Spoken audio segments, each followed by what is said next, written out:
The SEAL commander's voice cracked over the radio. "It's over. We're out of time." Enemy fire pinned them down from 3 sides. The extraction bird was gone. Ammo was bleeding dry. Men who never panicked were whispering prayers into frozen dirt. Then one sound cut through the chaos. Not an explosion. Not a barrage. A single rifle shot. No one knew where it came from. No one saw her move. But every enemy position went silent at once. The men would later learn her name. Specter 6. Commander Lucas Brennan pressed his back against the rock formation, feeling the cold granite bite through his tactical vest. His breath came in controlled bursts, white vapor mixing with gunpowder smoke in the thin mountain air. The valley below should have been empty. Intelligence had promised them a clean insertion, a quick grab of the target, and extraction before dawn. That was 4 hours ago. Now they were trapped. Contact left, 200 meters. Petty Officer First Class Derek Hammond's voice cut through the radio chatter. His SAW unleashed a controlled burst, tracers arcing into the darkness, where muzzle flashes bloomed like deadly flowers. Brennan counted the enemy positions in his head. 6 confirmed, probably 8 more in the ridgeline shadows, maybe a dozen scattered in the rocks above. The math wasn't good. Viper 2. Status? He barked into his radio. 3 wounded, sir. Morrison took 1 in the leg. Chen's shoulder is shredded. And Williams. The voice paused. Williams isn't responding. Brennan closed his eyes for half a second. Williams. 24 years old. Kid from Oregon who wanted to be a forest ranger after his contract ended. Past tense now. Copy that. Hold position. But there was no position to hold. They were in a natural bowl, surrounded by elevated terrain on 3 sides. Classic ambush geography. Every tactical manual in existence screamed never to be here. Yet here they were. The extraction helicopter had taken RPG fire 10 minutes into the firefight. Brennan watched it spiral away, trailing black smoke, the pilot fighting for control as it disappeared behind the mountain ridge. No word since. No backup birds available for another 40 minutes minimum. 40 minutes they didn't have. Commander, we're at 15% ammo. That was Chief Petty Officer Ryan Gallagher, his voice flat and professional even as he delivered a death sentence. 15%. Brennan did the calculation automatically. Maybe 2 minutes of sustained fire if they went full auto. 5 if they made every round count. The enemy had all the ammunition in the world and the high ground to boot. An RPG screamed overhead, detonating against the rocks 50 meters behind their position. Shrapnel sang through the air. Someone grunted in pain. Taylor's hit. How bad? Shrapnel in his back. He's still in the fight. Still in the fight. For now. But how many of his men would still be breathing when the sun came up? If the sun came up. Brennan had been a SEAL for 16 years. He'd survived Ramadi, Kandahar, a dozen Black Ops missions that would never appear in any official record. He'd pulled teammates out of burning vehicles, performed combat surgery with a knife and duct tape, swam 3 miles in Arctic water to reach an extraction point. He'd always found a way. The radio crackled. All Viper elements, this is Overwatch. Be advised, air support is unavailable. Repeat, unavailable. Weather has grounded all fixed-wing assets in your sector. Brennan looked up at the sky. Clear and cold, stars sharp as broken glass. No weather problems here. Which meant the weather was somewhere between them and help. Or it was a polite lie to avoid saying they'd been written off. Overwatch. We need immediate extract. We have wounded and... Negative. Viper 1. Cannot commit birds to hostile airspace. Stand by for alternate solutions. Alternate solutions. Military speak for, we're working on it but don't hold your breath. Another burst of enemy fire raked across their position. Brennan heard the distinctive crack of a bullet passing inches from his head. They were adjusting fire, getting the range. Soon they'd be accurate enough to pick off anyone who showed a silhouette. Sir. Gallagher crawled up beside him, his face streaked with dirt and dried blood from a cut above his eye. We need to make a decision. I'm aware, Chief. The men are asking. I know what they're asking. Do we go down fighting, or do we surrender? Do we make a desperate break for it or dig in and hope? Do we use the last grenades on the enemy, or save them for ourselves? Questions no commander should have to answer. Questions that had haunted better men than him. Brennan looked across their makeshift perimeter. 8 men still capable of fighting. 3 wounded but ambulatory. 1 dead. Each face telling the same story: they'd follow his lead right into hell if he asked. But hell was already here. "Commander, they're moving." Hammond's voice held an edge Brennan had never heard before: fear. Through his night vision, Brennan saw them. Figures in the darkness, advancing slowly, using cover, professional in their movement.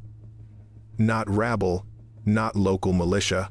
These were trained fighters, probably former military, moving with the confidence of men who knew they'd already won. They had maybe 3 minutes before the enemy reached assault range. Brennan keyed his radio to the open channel. Every member of his team would hear this. "Listen up. We knew the risks when we took this job. We knew someday the odds might not be in our favor. Today is that day." He paused, choosing his next words carefully. "I won't lie to you. Extraction isn't coming. Air support isn't coming. We're alone." Silence on the radio. The kind of silence that came when men realized they were staring at their own mortality. "But we're not going quietly. We make them pay for every inch. We make them remember this day. And maybe, just maybe, we make it long enough for a miracle." "Sir," it was Lieutenant James Fletcher, the youngest officer in the team, his voice cracking. "Sir, what kind of miracle?" Brennan had no answer. There were no miracles in war, just luck, skill, and the will to survive. They were running low on all 3. He toggled to the command channel. "Overwatch, this is Viper 1. Be advised, we are preparing for last stand. Recommend you mark our position for recovery." He took a breath. "Tell our families we did our jobs." Static hissed in his ear. Then a voice, tight with emotion. "Copy, Viper 1. Godspeed." Brennan looked at his men, at Gallagher, who had 2 kids and a wife who baked cookies for the whole unit, at Hammond, who played guitar at the base chapel, at Fletcher, who still had his whole life ahead of him. He'd led them here, into this valley, into this trap. And now he would lead them into whatever came next. "Fix bayonets," he said quietly. "Make ready." The order rippled through the team. The sound of blades locking into place. The click of magazines being checked one last time. The whispered prayers of men who'd run out of options. Brennan pulled his combat knife, feeling its familiar weight. He'd carried it through every deployment, every mission. He'd hoped to retire it someday, hang it on a wall, tell stories about it to grandkids. Not anymore. The enemy was 100 meters out now. 75. 50. "It's over," Brennan whispered to himself, gripping his weapon. "We're out of time." And then, a sound split the darkness. Not the roar of automatic fire, not the thunder of grenades. A single crack. Sharp, clean, distant. One shot. For 3 full seconds, nothing happened. The enemy continued advancing. Brennan's men held their positions, fingers on triggers, waiting for the avalanche of violence that would end everything. Then the lead enemy fighter collapsed. Not stumbled, not fell back. Collapsed like someone had cut his strings. One moment he was moving with tactical precision, the next he was a heap of fabric and flesh on the rocky ground. What Hammond started to say. Another shot. Another fighter down. This one had been behind cover, using a boulder for protection. He dropped without a sound, his weapon clattering against stone. "Where's it coming from?" Fletcher's voice pitched high with confusion. Brennan scanned the ridgeline through his night vision. Nothing. No muzzle flash. No heat signature, no indication of a shooter anywhere within 1,000 meters. Impossible. The enemy had frozen, just as confused as Brennan's team. They'd gone from predators closing in for the kill to prey, suddenly aware they were being hunted. A third shot rang out. This time it hit an enemy position in the rocks above and to the right. The distance had to be extreme. Brennan couldn't even see that position without magnification. Yet someone had just placed a round precisely where it needed to go. "Viper 1, are you seeing this?" Gallagher's voice held wonder. "Seeing it, Chief.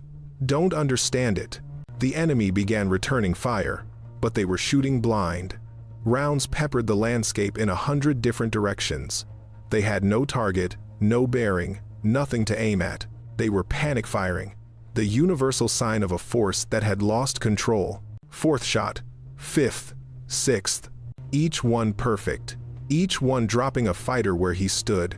It's coming from different angles, Fletcher said, his training overriding his shock. No way one shooter is moving that fast. But Brennan knew better.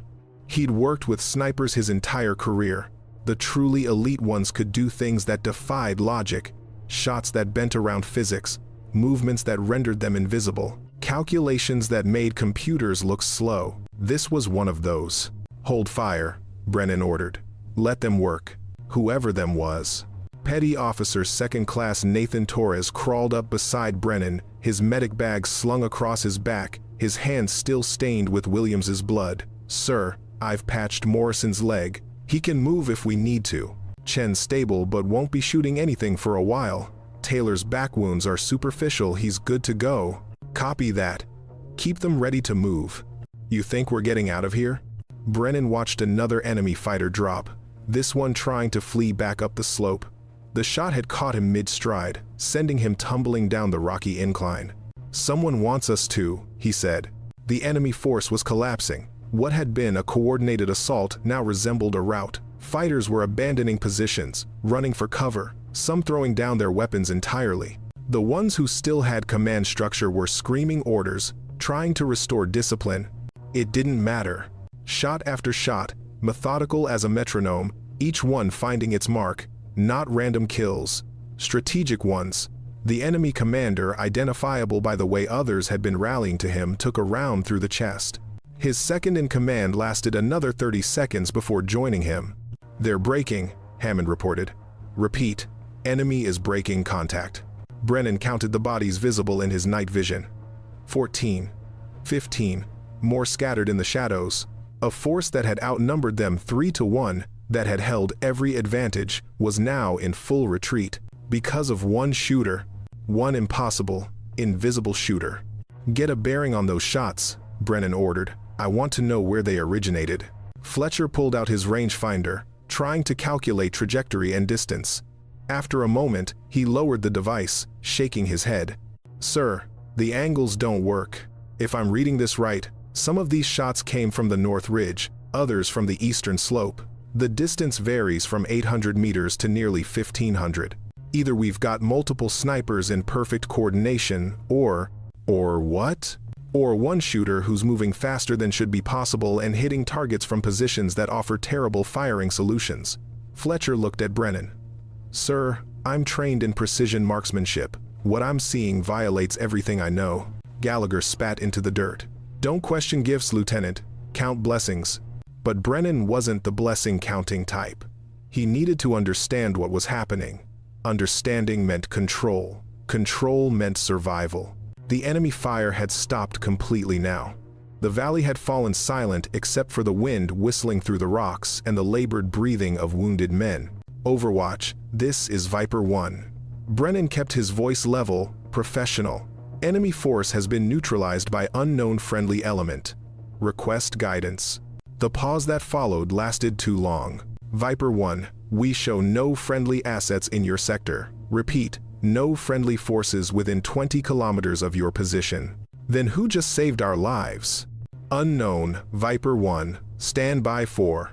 The transmission cut off.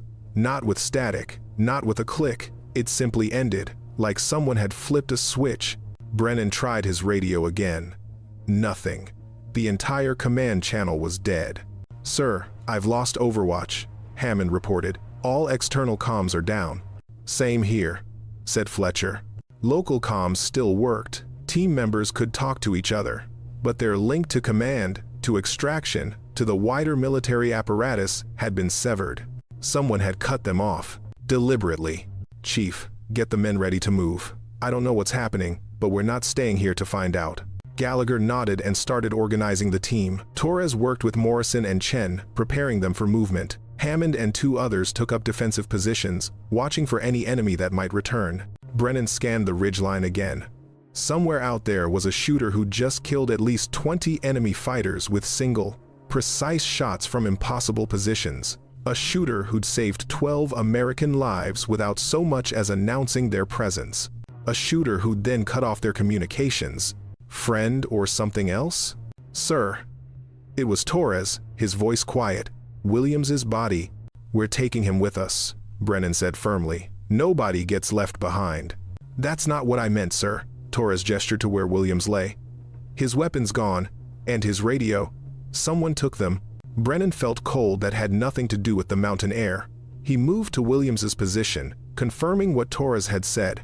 The body was undisturbed, except for the missing equipment. Standard issue M4 carbine, gone. Tactical radio, gone. Even his spare magazines had been removed. Someone had been here. Among them, while they were fighting for their lives, someone had moved through their position without being seen or heard. Check your gear, Brennan ordered. Everyone. Now. The team complied, patting down pockets, checking pouches. One by one, they reported back. Nothing else was missing. Just Williams's weapons, just his radio. Why? Fletcher asked. Why take only? Another shot cracked through the valley. Every SEAL hit the dirt instantly. Weapons up, searching for targets. But there was no follow-up, no incoming fire. Just that single shot, echoing off the rocks. Brennan looked toward where the sound had originated. His night vision showed nothing, but his instincts, honed by 16 years of staying alive when he shouldn't, told him something was there. Someone was there, watching them. Whoever you are, Brennan called out into the darkness. We're grateful. We owe you our lives. But we need to know, are you with us or not? Silence answered him. The wind carried away his words, leaving only the racing of his own heartbeat and the shallow breaths of wounded men. Then his radio crackled. Not the command channel, his personal frequency, the one only his team knew. A voice came through. Female, calm, professional. 3 words. Stay down, Commander. Before Brennan could respond, he heard it, the distant whine of an engine. Getting closer, fast. RPG, Hammond screamed, incoming from... The rocket-propelled grenade arced down from the northern ridge, trailing smoke and death. It was aimed perfectly at their position. No time to run, no cover to use. They were about to die after all, just delayed by a few minutes. Then the RPG exploded mid-air, 50 meters short of its target. Not from a malfunction. It had been shot out of the sky. Brennan had seen a lot of impossible things tonight. This one broke his brain completely. Did someone just... Fletcher couldn't finish the sentence. Sniper intercepted an RPG, Gallagher said flatly. That's not humanly possible. But it had happened. The smoke trail ended in a blossom of fire and shrapnel that dissipated harmlessly in the night air. The radio crackled again. Same voice. You're clear to move. Extraction inbound. 6 minutes. Who is this? Brennan demanded. Identify yourself. No response. I said, identify yourself. That's an order. Static hissed. Then, so quiet he almost missed it. Specter 6. The name meant nothing to Brennan, but something in the way it was said, not a call sign, not a designation, but an identity, made his skin prickle. Move out, he ordered his team. Double time to secondary extract point. Torres, Hammond, you've got Morrison and Chen. Fletcher, you're on Williams. I've got rear guard. Sir, what about? Fletcher gestured vaguely at the darkness where their mysterious savior presumably lurked. They'll do what they do, Brennan said. We do our job. Now move. The team started their fighting withdrawal, carrying their wounded and their dead. Professional, efficient, every man doing his part, despite exhaustion and fear and wounds that would need surgery. Brennan took one last look at the ridgeline. Thank you, he said quietly into his radio. Whoever you are. No response came. But as he turned to follow his team, he could have sworn he heard something in the wind. A whisper that might have been words. Do your job, Commander. I'll do mine. Then she was gone. If she'd ever really been there at all. The extraction point was a flat stretch of ground 2 kilometers from where they'd been pinned down. Brennan's team reached it with 3 minutes to spare, every man gasping for breath, the wounded being treated by Torres as best as conditions allowed. Anybody see where the shots came from? Brennan asked, knowing the answer but needing to hear it anyway. Head shakes all around. I'm a trained scout sniper, sir, said Petty Officer 3rd Class Marcus Reed, one of the youngest members of the team. I had my scope on those positions the whole time. I saw targets drop, but I never, not once, saw a muzzle flash or heat signature. Suppressor? Hammond suggested. Can't suppress the sonic crack of a supersonic round. We heard the shots, just couldn't source them. What about subsonic ammunition? Fletcher asked. Reed shook his head. At those distances, subsonic rounds would drop too much. You'd need supersonic velocity to maintain accuracy beyond 1,000 meters. But then you'd definitely have a sonic signature we could track. Unless the shooter moved after every shot, Gallagher said. Displace immediately, resettle in a new position, fire again. That's combat sniper doctrine, Reed agreed. Shoot and scoot, but the time between shots was maybe 15-20 seconds. Nobody can displace, move 300 meters, set up a proper shot, and fire again in that time frame, especially not in mountainous terrain at night. Brennan listened to his team puzzle through the impossible. Part of him wanted answers too, but a larger part, the part that had kept him alive through wars and black ops and situations with no good solutions, told him that some questions weren't meant to be answered. Sir, incoming. Hammond pointed at the sky. The helicopter appeared over the ridgeline, running dark, no lights except for the brief flash of infrared strobes marking the landing zone. A Black Hawk, modified for special operations. Its rotors cutting the air with that distinctive thump-thump-thump that every operator learned to love. It touched down and the crew chief leapt out, waving them aboard. Let's go! Let's go! We're not staying! The team moved with practiced efficiency.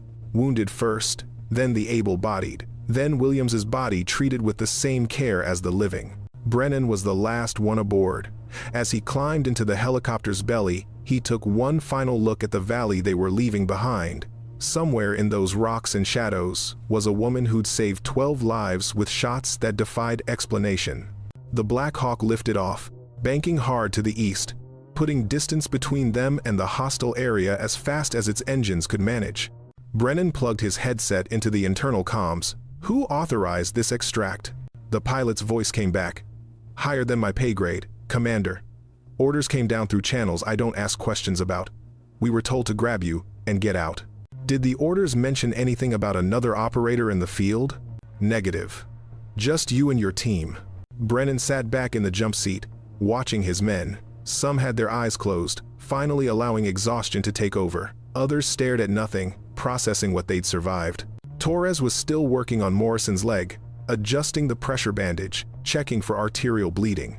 Chief, Brennan said to Gallagher over a private channel, when we get back, not a word about what happened out there. Not until I figure out what we're dealing with. Gallagher's weathered face showed understanding. You think someone doesn't want this getting out? I think someone with a lot of power just saved our lives and then erased themselves from the picture. Until I know why, we keep it quiet. And Williams? Williams died in combat against enemy forces. That's the truth. The rest. Brennan shook his head. The rest is need to know, and right now, nobody needs to know. The helicopter flew on through the night, racing towards safety. Inside, 12 men processed survival in their own ways. Some would pray, some would sleep, some would start writing the letters they'd thought they'd never get to write. But all of them would remember the shots. The impossible shots that had come from nowhere and everywhere. The shots that had turned certain death into miraculous survival. The shots from a ghost they'd heard but never seen. Her name was Captain Natalie Reeves. Though that name didn't appear in any database accessible to normal channels. She'd been erased from standard military records 3 years ago, reassigned to a unit that officially didn't exist, given a call sign that appeared in precisely 14 classified after-action reports, all of which were sealed at levels requiring presidential clearance. Specter 6. She'd earned the name in Mosul, during the battle to retake the city from enemy forces. A Marine recon team had been pinned down by an enemy sniper who'd already killed 7 Americans and wounded a dozen more. The sniper was good, military-trained, patient, deadly. He'd found a perfect hide 3 stories up in a ruined building, with clear sightlines to every approach route. 3 different counter-sniper teams had tried to locate him. 3 teams had failed. 2 snipers had died trying. Then Natalie had arrived. She'd studied the kill zone for 6 minutes, calculated wind, range, angle, and a dozen other variables that most snipers would need computers for. Then she'd taken a shot that no one believed was possible. The bullet traveled nearly 1,800 meters, passed through a gap in the rubble no wider than a fist, deflected slightly off a steel beam intentionally, and caught the enemy sniper exactly where she'd intended. One shot, one kill. A shot that technically shouldn't exist. The Marines she'd saved asked for her name. She told them it didn't matter. They asked for her unit. She said they didn't have clearance. They asked if she was even real. She'd smiled and disappeared into the ruins. A week later, a Marine colonel tried to look her up, wanting to put her in for a commendation. He found nothing. No Captain Natalie Reeves in the Corps. No record of a female sniper in that sector on that date. His inquiry was flagged immediately. Within an hour, he received a visit from two men in suits who explained that he should forget what he'd seen and never speak of it again. He nodded, agreed, then went back to his unit and quietly told the story anyway, because men who'd been saved from death needed to know why they were still alive. The story spread, not officially, never officially, but in the way that ghost stories spread among soldiers, whispered around fires, traded during long watches, embellished but always rooted in truth. They called her Specter, because she appeared without warning, because she was never where you expected, because by the time you knew she was there, someone was already dead. The six came later, after 5 more impossible saves. A Ranger team in Afghanistan, a CIA operations group in Syria, a SEAL reconnaissance element in Yemen, a Special Forces A team in Somalia, a Delta Force assault team in Pakistan.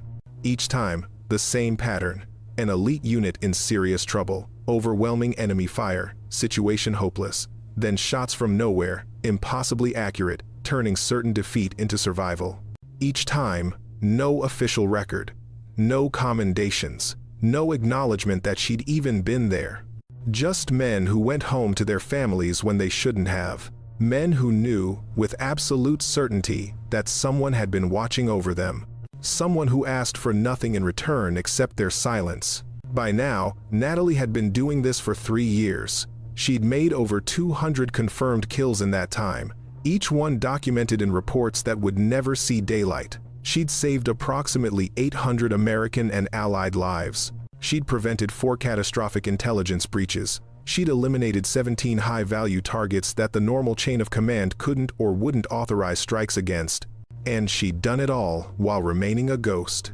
Her tactics were unorthodox. She refused to operate with spotters or support teams. She moved alone, carried everything she needed on her back, and never stayed in one position for long. She could cover ground faster than should be possible, moving through terrain that would slow down most soldiers to a crawl. Her weapon was a custom bolt-action rifle, built to her exact specifications. The suppressor was experimental technology that reduced noise signature to almost nothing. Her ammunition was hand-loaded to tolerances that made factory rounds look like approximations. Her scope was classified military tech that wouldn't be available to regular forces for another decade. But the equipment wasn't what made her special. It was the way she saw. Most snipers were trained to calculate wind speed, distance, angle, temperature, humidity, all the variables that affected bullet trajectory. They'd plug numbers into formulas, adjust for this and that, then take the shot. Natalie didn't calculate. She knew. The way a pianist knew which keys to press without looking, the way a surgeon knew exactly where to cut, she knew where the bullet would go before she pulled the trigger. Some called it instinct. Others called it genius. The few scientists who tested her called it impossible. Human reaction time and processing speed shouldn't allow for what she could do. She didn't care what they called it. She just did the job. Tonight's job had been straightforward. Monitor a SEAL operation that intelligence suggested might run into trouble. Stay back. Observe only. Don't engage unless absolutely necessary. Then the ambush had happened. She'd watched through her scope as the SEAL team got pinned down, watched as the enemy force moved into position for the kill, watched as the extraction helicopter got hit and had to withdraw. She'd made the calculation in seconds: 12 American lives versus her operational security. Not really a choice at all. She'd taken the first shot before her command authority could tell her to stand down. Then she'd disabled her command link so they couldn't order her to stop. The shots themselves were complex but manageable. The real trick had been moving between positions fast enough to make it look like multiple shooters. She'd planned her route beforehand, identified optimal firing positions, calculated exactly how long she'd have between shots to displace: 15 to 20 seconds. sprint 200 meters in full gear over rough terrain, drop into a new firing position, settle her breathing, acquire target, fire, then do it again. Most snipers couldn't manage it. Most snipers would have stayed in one position, methodically working through targets, but that would have revealed her location, would have made her vulnerable, would have violated every principle that kept her alive. She'd learned long ago that the secret to being a ghost was never being where anyone expected you to be, even your own people. After the SEAL team had extracted, she'd moved 3 kilometers south, circling back to her cache point where her gear and transportation waited. She'd field stripped and cleaned her rifle, removed all evidence of her presence, and prepared to exfiltrate. Only then did she turn her command link back on. The messages that flooded her earpiece were about what she'd expected: confusion, anger, demands for explanation, threats of discipline. Then, after someone higher up the chain, read the after-action reports, begrudging acknowledgement that she'd done the right thing. She didn't respond to any of it, just transmitted her extraction coordinates and waited. The helicopter came an hour later. Different from the one that had picked up the SEAL team. This one was smaller, faster, painted flat black with no markings whatsoever. The kind of helicopter that didn't exist in any inventory. The pilot didn't speak to her, didn't even look at her, just flew her to a remote airfield where a cargo plane waited. She climbed aboard, found the jump seat that had been prepared, and strapped herself in as the plane took off.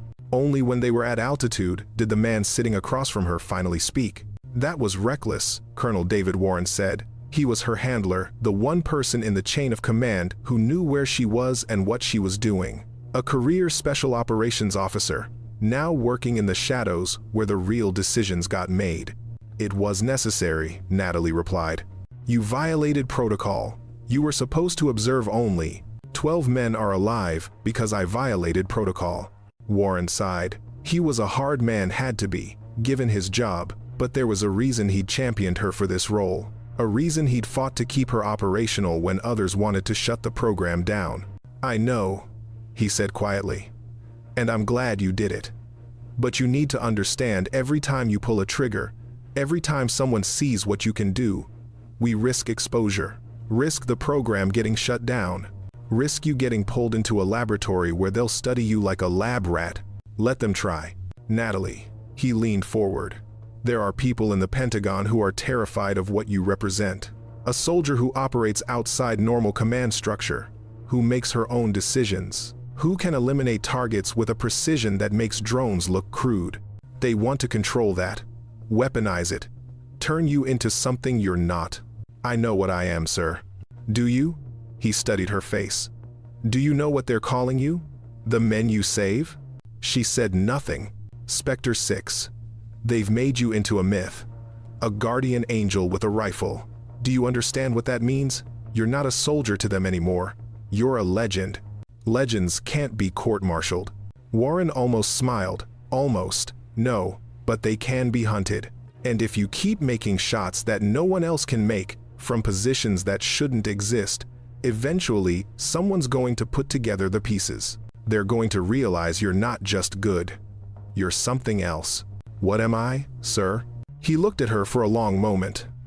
"I don't know, Captain. And that's what scares me." The plane flew on through the night, carrying them toward wherever command had decided she needed to be next, toward the next mission, the next impossible situation, the next time she'd have to decide between following orders and saving lives. Natalie closed her eyes, feeling the familiar weight of her rifle case against her leg. The weapon was more than equipment to her. It was an extension of herself, the tool through which she expressed the only truth that mattered: that men didn't have to die just because someone said they would, that hopeless situations could be reversed with one perfect shot, that ghosts were real, and sometimes they carried rifles. "Sir," she said without opening her eyes. "Those SEAL teams?" The commander asked who I was. "And what did you tell him?" "Just my call sign. Specter 6. "Good. That's all he needs to know. He'll try to find out more. Let him try. He'll find nothing. You don't exist, remember?" Natalie opened her eyes, looking at Warren. "Then why do I keep saving people who do?" He had no answer for that. Maybe there wasn't one. Maybe some questions existed just to be asked, not answered. The plane flew on, and Specter 6 began the mental process she always went through after a mission, reviewing every shot, every decision, looking for mistakes, for ways to be better, for the edge that would keep her alive for one more operation. Because someday, maybe tomorrow, maybe next month, maybe next year, there would come a situation where one shot wouldn't be enough, where even she couldn't bend the laws of physics far enough to save everyone, where the ghost would finally become visible. And when that day came, she needed to be ready. Commander Brennan stood in the debriefing room, facing 3 superior officers whose ranks added up to more power than he'd likely ever accumulate in his career. They'd been grilling him for 2 hours, going over every detail of the operation with the kind of scrutiny usually reserved for disasters and scandals. "Let me make sure I understand, Commander." Rear Admiral Patricia Harrison leaned forward, her eyes sharp behind reading glasses. "You're telling us that an unidentified sniper single-handedly, without any support or coordination, neutralized an enemy force of approximately 30 hostiles in under 10 minutes. "Yes, ma'am. From positions that your trained sniper couldn't identify." "That's correct, ma'am. Using shots that, according to your after-action report, included multiple engagements beyond 1,500 meters in darkness, with mountain winds exceeding 20 miles per hour." "Yes, ma'am." Harrison exchanged glances with the other officers at the table.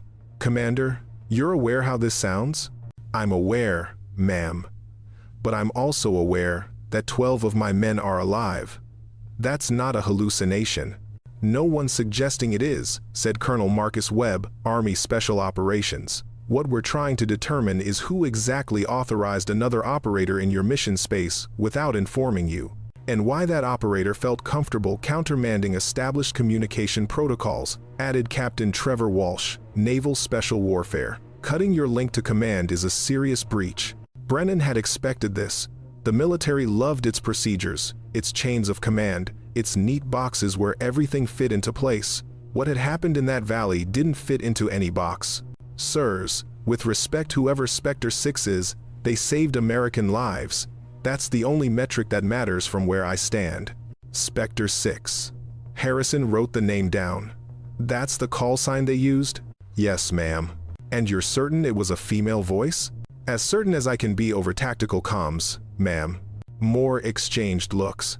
More unspoken conversations happening above Brennan's level. He'd seen this before, officers who knew more than they were saying, dancing around a truth they couldn't speak aloud. "Commander," Harrison said carefully, "your report mentions that one shot intercepted an RPG mid-flight." "That's correct, ma'am." "You understand that's technically impossible." "I understand what I saw, ma'am." Walsh leaned back in his chair. "Commander Brennan, we've reviewed the ballistic evidence from the site. The enemy casualties, all of them were killed by the same ammunition type. Match grade 7.62 NATO, hand-loaded to extremely tight tolerances, the kind of ammunition that isn't available through normal supply channels. Additionally," Webb added, "the shot patterns suggest a level of marksmanship that's unprecedented. Multiple shots, at distances exceeding 1,200 meters, all hitting center mass or headshots, 0 misses, 0 rounds wasted. In combat conditions that would challenge even our best snipers." Harrison folded her hands on the table. "Commander, what we're about to tell you is classified. Your team will receive the standard debriefing: enemy engagement, successful extraction, 1 KIA. They'll get their medals, their counseling, and orders to keep mission details compartmentalized. Standard procedure. But you," she continued, "need to understand what you encountered out there." Brennan felt his pulse quicken. Finally, the truth, or at least part of it. "Specter 6 is part of a highly classified program," Harrison said. "We can't tell you the details. We can't tell you her real name or her background. What we can tell you is that she operates under a separate command authority, with broad latitude to engage threats when she deems necessary.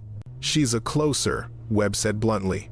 "When situations go sideways, when our best people get in over their heads, she's the insurance policy." "How many times has she done this?" Brennan asked. "That's classified. But you're not the first team she's saved. Won't be the last." Walsh leaned forward. "Here's what you need to know, Commander. The one-shot doctrine, it's her signature. She never takes more shots than absolutely necessary. Part of it is operational security, avoiding detection. But part of it is something else. Something we don't fully understand. What do you mean? The three officers exchanged looks again. Harrison spoke. Every target she eliminates, every single one has been confirmed as a critical node in the enemy command structure. Not just fighters. Leaders. Specialists. The exact people whose removal causes maximum disruption. She doesn't just kill enemies, Webb said. She decapitates entire operations with surgical precision. That first shot in your valley, it hit the enemy field commander. The second, his second in command. The third through sixth, 4 team leaders who were coordinating the assault. By the 7th shot, the enemy force had lost its entire command structure. That's why they broke, Walsh continued. Not because they were taking casualties though, that certainly helped, but because in the span of 3 minutes, every person who could give orders was dead. The remaining fighters had no idea what to do. They panicked. And panic is contagious. Brennan processed this. So 1 shot, but 3 results. Kill the target, disrupt command and control, induce panic. Exactly, Harrison said. Now multiply that across every operation she's been involved in. Every engagement follows the same pattern. Minimal ammunition expenditure, maximum strategic impact. It's what makes her so valuable. And so dangerous, Webb added quietly. How so, sir? Because she's making decisions that normally require entire intelligence analysis cells. She's identifying critical targets on the fly, in combat, with no support. She's essentially conducting combat assessment, target prioritization, and execution all in her head, in seconds. Webb shook his head. That kind of capability, in one person, answering to a shadow chain of command, we don't fully understand. It makes people nervous. People in this building, Walsh clarified. People who think maybe we've created something we can't control. Harrison shot Walsh a warning look, but didn't contradict him. Instead, she turned back to Brennan. Commander, you and your team survived because Specter 6 was positioned in your area of operations. She had orders to observe only. She chose to intervene. I'm grateful she did, ma'am. As are we. But you need to understand her intervention came with consequences. She exposed herself, revealed capabilities that we preferred to keep hidden, used resources that are supposed to be reserved for the highest priority situations. Are you saying my team wasn't high priority, ma'am? I'm saying there are people who will question whether 12 SEALs were worth revealing one of our most valuable strategic assets. Harrison's face softened slightly. For the record, I'm not one of those people. But they exist. The room fell silent. Brennan tried to wrap his head around what he was hearing. The military had a sniper so good, so effective, that her existence was a strategic asset on par with entire units. A woman who could change the outcome of battles with a few well-placed shots. A ghost who saved lives and disappeared before anyone could thank her. Sir, one more question, Brennan said. Go ahead, Commander. The RPG intercept. How is that even possible? The 3 officers exchanged looks one more time. Walsh answered, We don't know, Commander. We've run simulations. We've had our best marksmen attempted in controlled conditions. None of them can do it. None of them even come close. But she did it in combat, Webb said. In the dark, with an RPG moving at 300 feet per second. She calculated the intercept point, led the target, and put a round through the warhead at exactly the right moment to detonate it safely. The physics work, Walsh continued. Barely. But the human factors, the processing speed, the hand-eye coordination, the sheer audacity to even attempt it, that's beyond our understanding. Harrison stood, indicating the debriefing was over. Commander Brennan, you're a good officer. You care about your men. That's commendable. But sometimes the best thing we can do for the people who save our lives is let them remain anonymous. Ma'am, Specter 6 doesn't want your gratitude, doesn't want recognition, doesn't want her name in a citation or her face on a recruiting poster.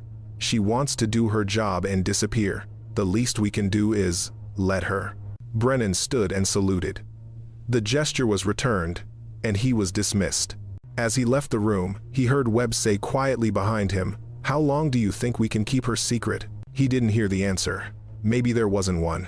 But as he walked down the corridor toward where his team was waiting, Brennan thought about that one shot, the one that had saved his life, the one that had killed an enemy, the one that had changed how he understood war. One shot, 3 results. And a woman who could bend reality just enough to make impossible things happen. He'd never see her, never know her real name, never get to buy her a drink and say thank you properly. But he'd remember.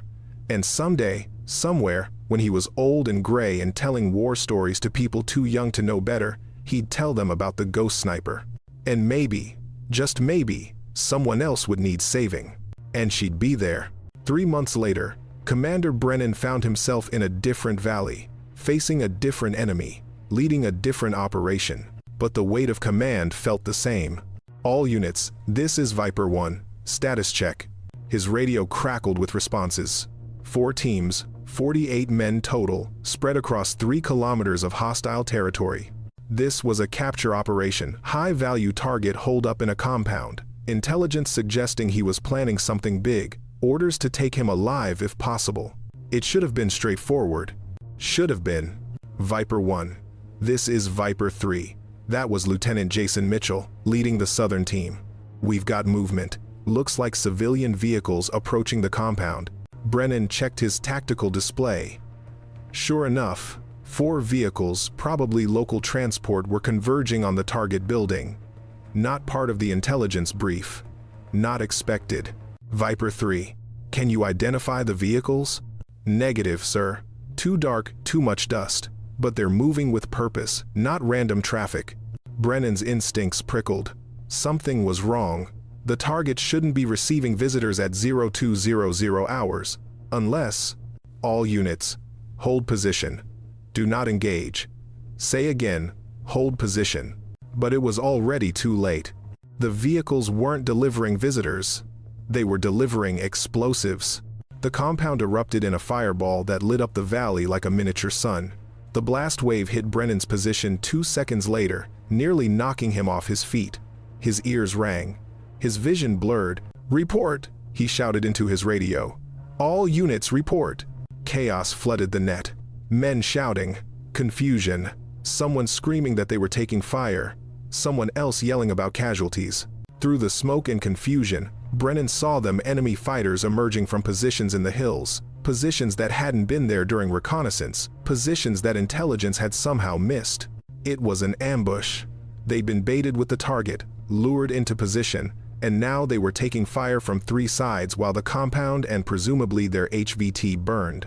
Viper 2, 3, 4 fall back to Rally Point Alpha. Fighting withdrawal. Move. But Viper 3 wasn't responding. Brennan could see their position on his display, but the radio was silent. Viper 3, respond. Nothing. Gallagher, take first squad and go get Mitchell's team. Everybody else, covering fire. The SEAL teams did what they did best: fought. They returned fire with precision, used their training to turn chaos into controlled violence, made the enemy pay for every meter of ground. But they were outnumbered and outpositioned. The enemy had planned this perfectly, studied SEAL tactics, anticipated their responses. Brennan watched his tactical display update in real time. Red icons, enemy forces appearing everywhere. Blue icons, his men getting pushed back, compressed, surrounded. The same thing that had happened 3 months ago. The same impossible situation. The same crushing realization that he'd led his men into a trap. His radio crackled. "All Viper units, this is Overwatch. Be advised, QRF is 30 minutes out. Can you hold?" 30 minutes. Might as well be 30 years. Negative. Overwatch. We need support now. All air assets are engaged. Artillery is out of range. You're on your own, Viper 1. On their own. The 4 words every commander dreaded hearing. Brennan made the call. "All units, execute emergency extraction protocol. We're leaving." It was the right decision tactically. The smart decision. The decision that would save the most lives. But it meant leaving Viper 3. Meant leaving Mitchell and his 11 men to whatever fate awaited them. "Sir," that was Petty Officer Reed, the young sniper. "Sir, we can't. We can't save them if we're all dead," Brennan said harshly. "Now move." The remaining SEAL teams began their withdrawal, fighting every step, leaving behind equipment and pride, and the men they couldn't reach. Brennan took one last look at the burning compound, at the valley filling with smoke and gunfire, at the blue icons representing Mitchell's team going still on his display. Then he heard it. One shot. Clean and distant and familiar. His radio came alive with a voice he'd heard only once before, 3 months ago, in another valley when everything had seemed lost. "Do you trust me, Commander?" Specter 6. Brennan felt something surge in his chest. Not quite hope he'd learned better than that, but something close. A belief that maybe, just maybe, impossible situations could be reversed. "Yes," he said simply. "Good. Keep your people moving west. Don't stop, don't look back, and whatever you hear, don't engage." "What about Mitchell's team?" "I'll get them. There are 11 men. I know how many, Commander. Now move." The radio went silent. Brennan stood frozen for 3 full seconds, warring with himself. Every instinct screamed to go back, to fight, to not abandon his men. But he'd been given an order by someone who'd saved his life once before. Someone who fired one shot and changed everything. "All units, continue withdrawal," he ordered. "Maintain discipline. We're not alone." The teams moved, trusting in their commander, trusting in training, trusting in something they couldn't see or understand. Behind them, the valley exploded with violence. But it wasn't the enemy's violence anymore. Lieutenant Jason Mitchell knew he was going to die. His team was pinned in a depression between 2 rocky ridges, taking fire from elevated positions on 3 sides. They'd lost 2 men in the initial blast from the compound, both wounded but stable. Now they were running out of ammunition, running out of options, running out of time. "Sir, what do we do?" Petty Officer Graham Hayes asked, his voice tight with stress. Mitchell had no answer. The communication with Commander Brennan had been cut when the blast hit. Something about the explosion had fried their long-range radio. They had local comms only, could talk to each other, but not to the rest of the unit. They were isolated, surrounded, doomed. "We hold," Mitchell said, "because that's what officers said when they had no better options. We make them work for it." Another burst of enemy fire chipped away at the rocks protecting them. Dust and stone fragments rained down. They returned fire, making their shots count, but they could all do the math. 3 magazines left per man, maybe 4 minutes of sustained combat. Then they'd be fighting with knives and fists and prayer. "I've got movement," someone shouted. "North Ridge, they're maneuvering around our flank." Of course they were. Basic small unit tactics. Fix the enemy in place, then flank them. Mitchell would have done the same thing. He was preparing to give the order to shift their defensive line when the shooting stopped. Not gradually, not a lull in the fight, just stopped. The enemy positions went silent all at once, like someone had flipped a switch. "What's happening?" Hayes whispered. Mitchell risked a look over the rocks. Through his night vision, he could see the enemy fighters in their positions. They were still there, still armed, but they weren't shooting anymore. They were looking around, confused, searching for something. Then one of them collapsed. Mitchell never heard the shot. One moment the fighter was standing, the next he was down. No muzzle flash, no sound, just death delivered from nowhere.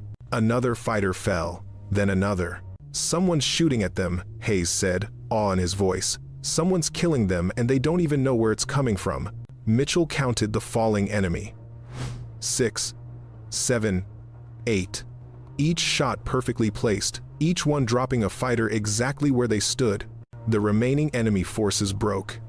They abandoned their positions, running for cover, firing blindly into the darkness. But their panic just made them easier targets. More shots, more bodies, the methodical elimination of a force that had held every advantage. "Who is that?" one of Mitchell's men asked. Mitchell didn't know. But he had a suspicion, a memory of stories told in the team rooms, whispered tales of a guardian angel who appeared when all hope was lost. His radio crackled, a woman's voice, calm and professional. "Viper 3, you're clear to move. Head west, maintain low profile. Medical extraction will meet you 2 clicks from your current position." "Who is this?" Mitchell demanded. "Do what I said, Lieutenant." Questions later. The radio went dead. Mitchell looked at his team, 9 men still combat effective, 2 wounded but mobile. They'd been seconds from death. Now they had a chance. "You heard the lady," he said. "We move, now." The team extracted from their position, moving fast but controlled, weapons up, ready for contact. but no contact came. The enemy positions they passed were empty, either abandoned or filled with bodies. Someone had cleared their path, someone they never saw. They reached the extraction point 7 minutes later, finding a medical team waiting with supplies and transport. The wounded were treated immediately, the rest of the team given water and ammunition. "Who sent you?" Mitchell asked the medical officer. The man shrugged. "Orders came down from command. Said you'd be here and would need help, that's all I know." No mention of how command had known where they'd be. No mention of who had cleared their route. Just orders, followed, lives saved. Mitchell sat on the ground, letting exhaustion wash over him. His hands were shaking, delayed reaction, adrenaline crash. Normal after combat. But this didn't feel normal. This felt like a reprieve, a gift, a second chance they hadn't earned but had been given anyway. "Sir." Hayes sat down next to him. "What happened back there?" "I don't know. Someone saved us." "Yeah. Someone who shoots like, I don't even know what." Mitchell thought about the fighters falling, about the impossible accuracy, about the woman's voice on the radio, speaking with the certainty of someone who knew exactly what was happening while everyone else was drowning in chaos. "Ghost stories," he said finally. "That's what they are. Ghost stories that happen to be true." "Do you believe in ghosts, sir?" Mitchell looked back toward where they'd been trapped, where they should have died. Somewhere in those rocks and shadows was a woman with a rifle who'd killed at least 20 enemy fighters in under 5 minutes. A woman who'd then vanished without a trace. "I believe in what saves lives," he said. "Everything else is just details." The after-action review happened in a secure facility 3 days later. Commander Brennan sat across from the same 3 officers who debriefed him after the first incident: Admiral Harrison, Colonel Webb, and Captain Walsh. "So it happened again," Harrison said without preamble. "Yes, ma'am. Specter 6 intervened in your operation without authorization. She saved 11 of my men, ma'am. We're aware. We're also aware that you spoke to her. She made contact with you directly." Brennan had expected this. "Yes, ma'am. She asked if I trusted her. I said yes, because she saved my life 3 months ago, because my instincts told me to trust her, because at that moment, I had no better options." Webb leaned forward. "Commander, do you understand the position this puts us in? We have an operator who's making independent decisions about when and where to engage. Who's countermanding theater commanders? Who's exposing classified capabilities for missions that may not warrant the risk? With respect, sir, I'd say 12 lives plus 11 lives equals 23 American soldiers who get to go home. That warrants any risk." "Does it?" Walsh asked. "What if her intervention prevents us from using her when we really need her? What if exposing her capabilities now means the enemy develops countermeasures that make her ineffective later? What if by saving 23 lives today, she costs us 200 lives next month?" The questions hung in the air. Brennan had no good answers. He was a tactical operator, not a strategic planner. He saved the lives in front of him and let others worry about the bigger picture. But he was starting to understand that Specter 6 existed in both worlds, tactical and strategic. That every time she pulled her trigger, she was making calculations that rippled far beyond the immediate target. "Sirs," Brennan said carefully, "I'm not going to second-guess someone who saved my life and the lives of my men. If you have a problem with her methods, that's between you and her. But from my perspective, she's a hero. Simple as that." Harrison smiled slightly. "Not simple at all, Commander, but I appreciate your loyalty." "Ma'am, can I ask a question?" "Go ahead."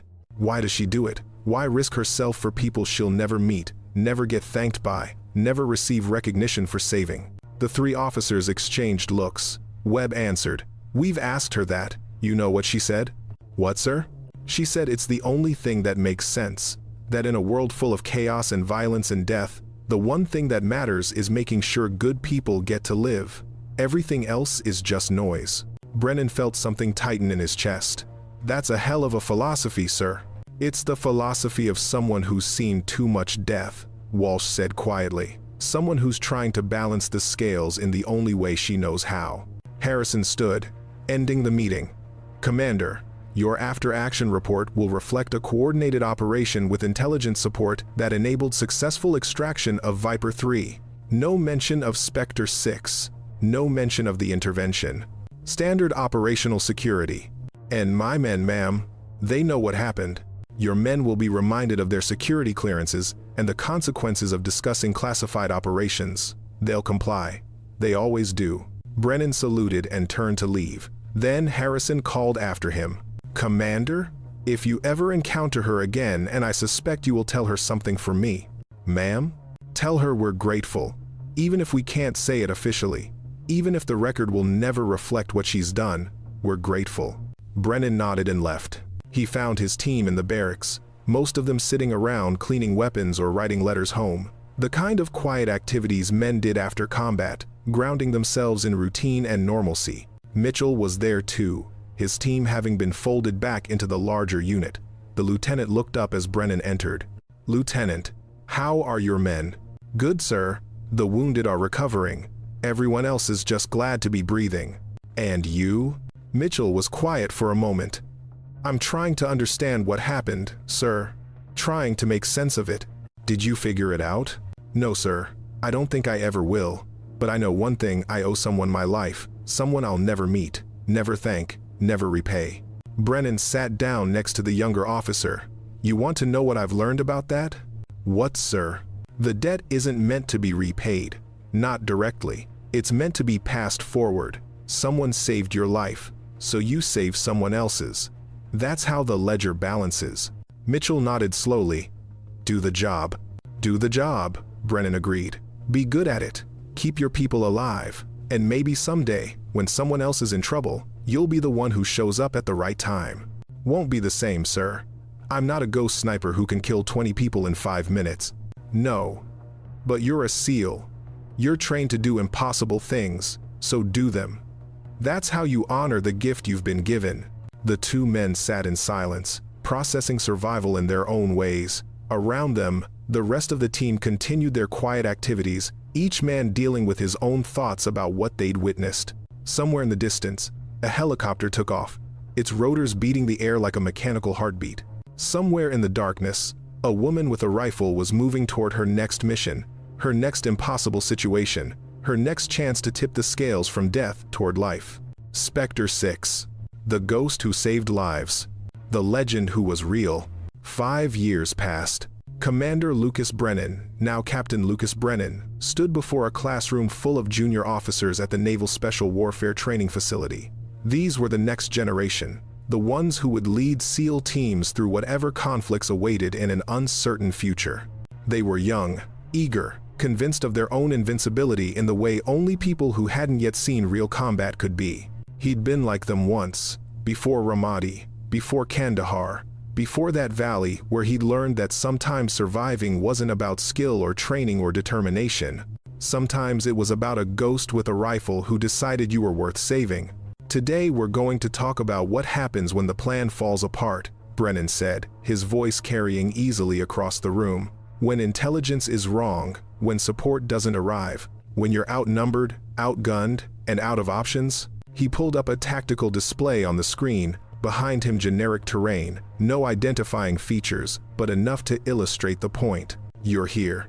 Enemy is here, here, and here. Your extraction is compromised. Your communications are down. Your ammunition is running low. Your men are wounded. And command just told you, help isn't coming. He paused, letting the scenario sink in. What do you do? Hands shot up. The young officers eager to show off their knowledge, their training, their understanding of small unit tactics. You, Ensign Carter. A young woman in the front row stood. Sir, I'd execute a fighting withdrawal to alternate extraction point, using covering fire and suppressive elements to maintain tactical momentum. Good answer. By the book. You're dead. Carter blinked. Sir? The enemy has higher elevation and superior numbers. A fighting withdrawal means you're exposed while moving. They'll cut you down before you make it 50 meters. He pointed to another officer. Lieutenant Hayes, what would you do? Sir, I'd call in fire support to suppress enemy positions while we extract. Fire support is unavailable. You're on your own. Try again. Hayes frowned, thinking. Then, I'd use what explosives we have to create a diversion, split the enemy's attention, and extract under cover of confusion. Better. You're still probably dead, but at least you're thinking tactically. Brennan looked across the room. Anyone else? Silence.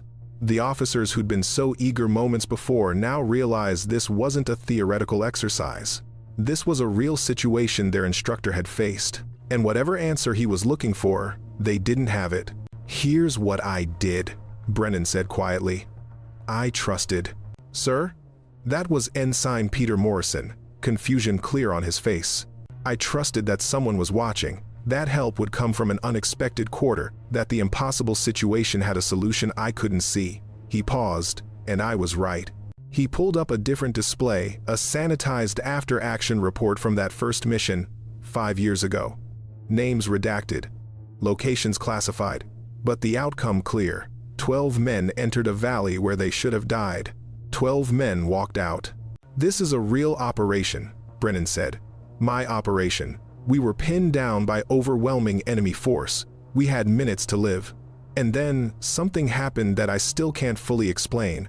He had their attention now. Every eye in the room locked on him. Someone intervened. Someone we never saw.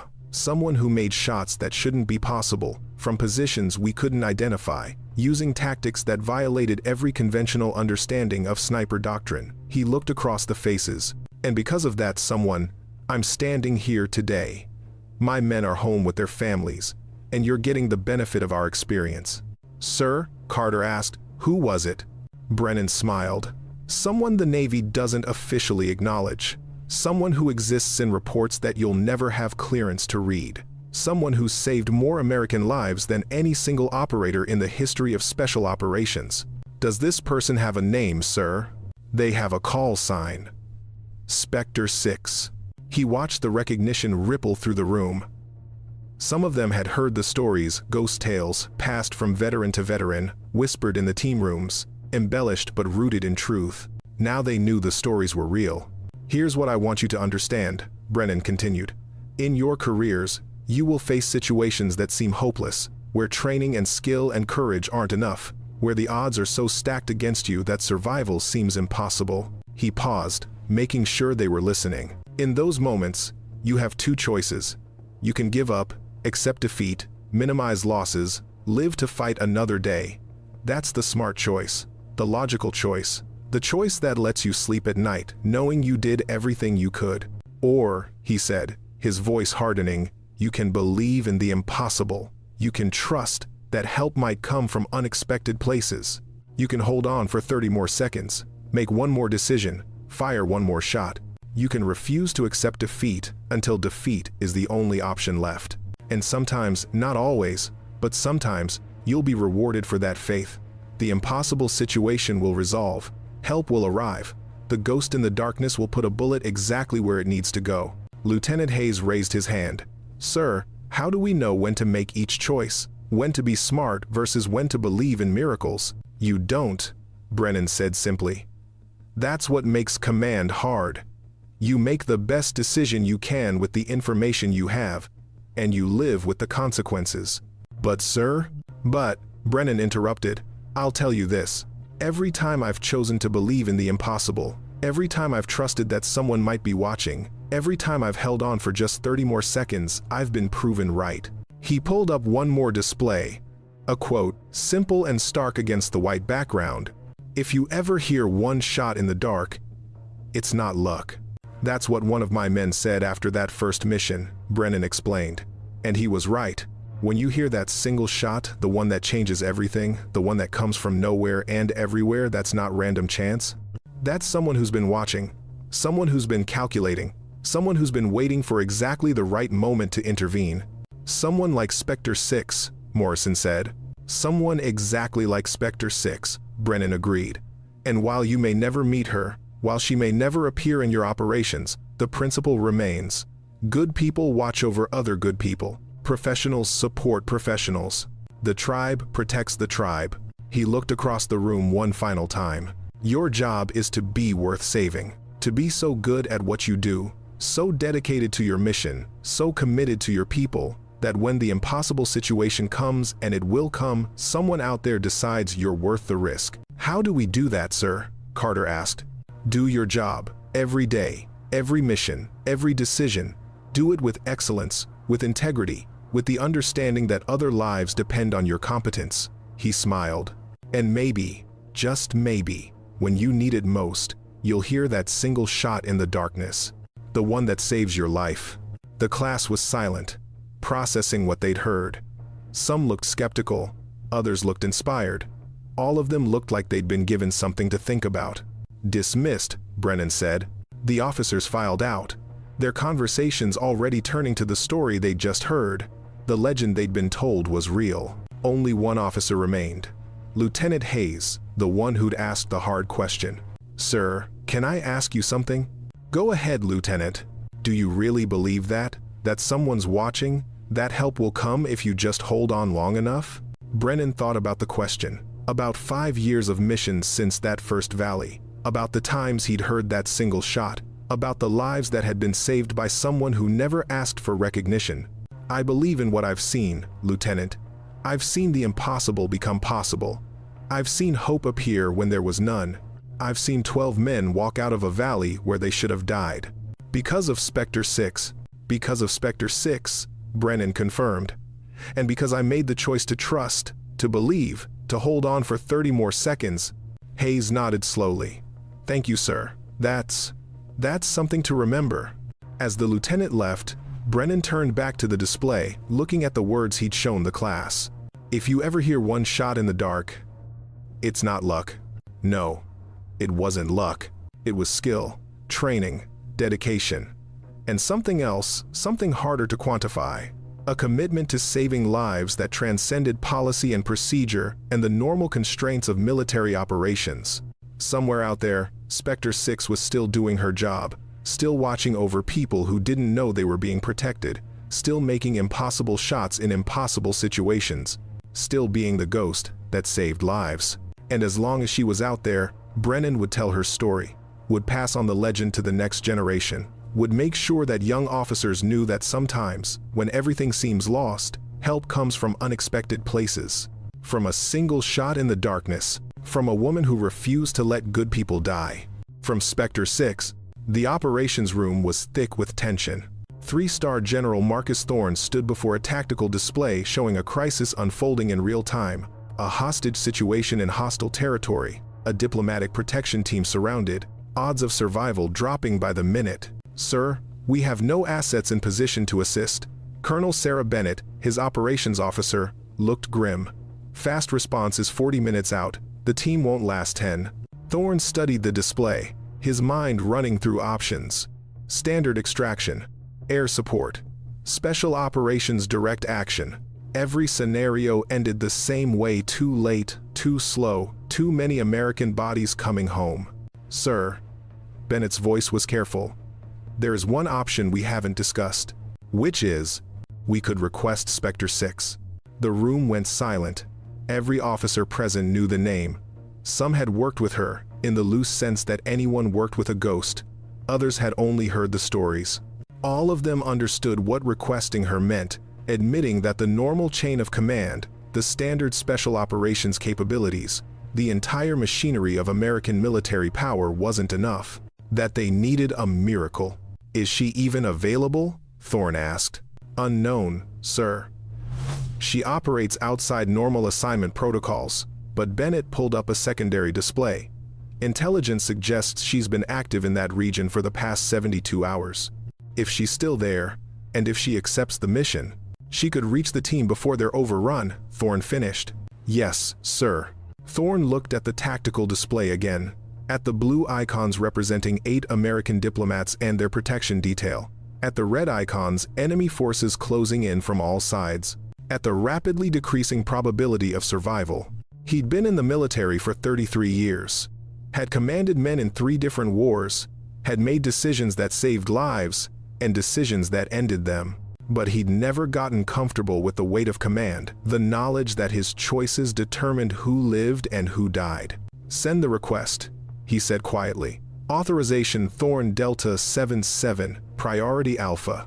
Bennett typed rapidly, sending the encrypted communication through channels that most of the officers in the room didn't even know existed.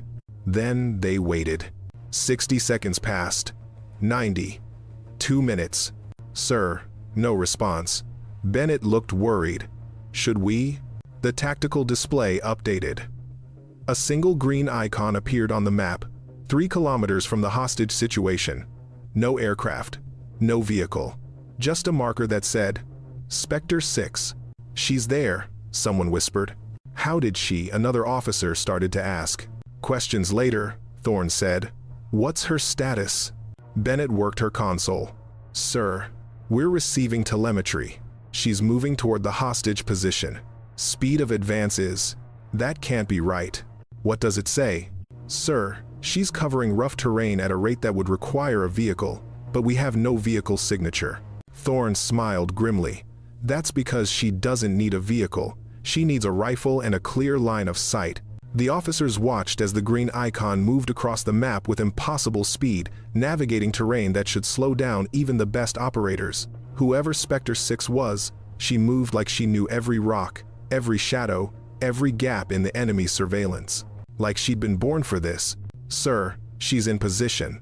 Bennett's voice held awe. Range to target is 1,400 meters. Wind is gusting to 25 knots. Visibility is degraded by dust. And she's setting up for shots that... The display updated again. This time with markers indicating enemy positions. 37 hostile fighters surrounding the diplomatic team. Then the first marker turned gray. Contact, Bennett breathed. Enemy casualty confirmed. Distance 1,440 meters. Single shot, center mass. Second marker, gray. Third, fourth, fifth. She's executing command targets, an intelligence officer reported. Every shot is hitting someone with a radio or wearing insignia. She's decapitating their chain of command. Thorne watched the display like he was witnessing magic, because that's what it looked like, one operator, alone, systematically dismantling an enemy force from a distance that most snipers wouldn't even attempt. Sir, the enemy is breaking. Bennett sounded stunned. They've lost 8 commanders in 90 seconds. They're abandoning positions. Status on the diplomatic team? Secure, sir. No casualties. They're preparing to move to secondary extraction point. And Specter 6? Bennett checked her console. The green icon was already moving, repositioning, preparing for whatever came next. She's providing overwatch, sir. Clearing their route. Thorne watched as more enemy markers turned gray. Not wholesale slaughter, targeted elimination of anyone who posed a threat to the extraction route. Surgical, precise, efficient.